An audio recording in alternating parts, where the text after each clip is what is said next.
Hormuz കടലിടുക്ക് Iran അടച്ചുപൂട്ടിയിട്ടും Trump ഇപ്പോൾ പറയുന്നത് ഹോർമൂസ് എല്ലാവിധ ഗതാഗതത്തിനും ചരക്ക് നീക്കത്തിനുമായി തുറന്നിരിക്കുന്നു എന്നുള്ളതാണ്.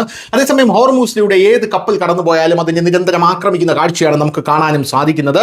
ഇപ്പോഴിതാ ലോകത്തിലെ ഏറ്റവും പ്രധാനപ്പെട്ട എണ്ണ ഷിപ്പിംഗ് റൂട്ടുകളായിട്ടുള്ള ഹോർമൂസിന്റെ സുരക്ഷയെക്കുറിച്ചുള്ള ആശങ്കകൾ ഉയർത്തുന്ന തരത്തിൽ യുഎസും ഇറാനും തമ്മിൽ തുടർന്നും വലിയ ആക്രമണങ്ങൾ നടക്കുന്നുണ്ടെങ്കിലും ഹോർമൂസ് കടലിടുക്ക് വാണിജ്യ ഗതാഗതത്തിനായി തുറന്നിട്ടുണ്ടെന്ന് അമേരിക്കൻ പ്രസിഡന്റ് ഡൊണാൾഡ് ട്രംപ് ഞായറാഴ്ച പറഞ്ഞു.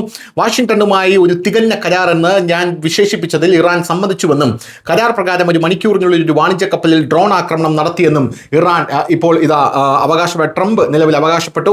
ഹോർമൂസ് കടലിടുക്ക് വാണിജ്യ ഗതാഗതത്തിനായി തുറന്നിരിക്കുന്നുവെന്ന NBCയുടെ മീറ്റ് ദി പ്രസിലെ അഭിമുഖത്തിൽ US പ്രസിഡന്റ് ഡൊണാൾഡ് ട്രംപ് പറഞ്ഞത് അവർ ആ കരാറിന് ഇന്നലെ സമ്മതിച്ചു എന്നാണ്. ഞങ്ങൾക്ക് അനുയോജ്യമായ കരാർ, ആണവായുധമില്ല, അവർ എല്ലാം ഉപേക്ഷിച്ചു, അതിനുശേഷം അവർ മുറിവിട്ടു, ഒരു മണിക്കൂറിനുള്ളിൽ അവർ ഒരു കപ്പലിലേക്ക് ഒരു ഡ്രോൺ വിക്ഷേപിച്ചു എന്നാണ് ട്രംപ് നിലവിൽ പറഞ്ഞിരിക്കുന്നത്. എന്തായാലും ഹോർമൂസുമായി ബന്ധപ്പെട്ട വലിയ വിവാദങ്ങൾ തീരുന്നില്ല എന്നുള്ളതാണ് മറ്റൊരു പ്രധാനപ്പെട്ട കാര്യം. ഹോർമൂസിലേക്ക് ഇപ്പോൾ ഏതൊരു കപ്പൽ കടന്നാലും ആക്രമിക്കുന്ന ഒരു ശൈലിയിലേക്കാണ് ഇറാൻ നിലവിൽ മാറിക്കൊണ്ടിരിക്കുന്നത്.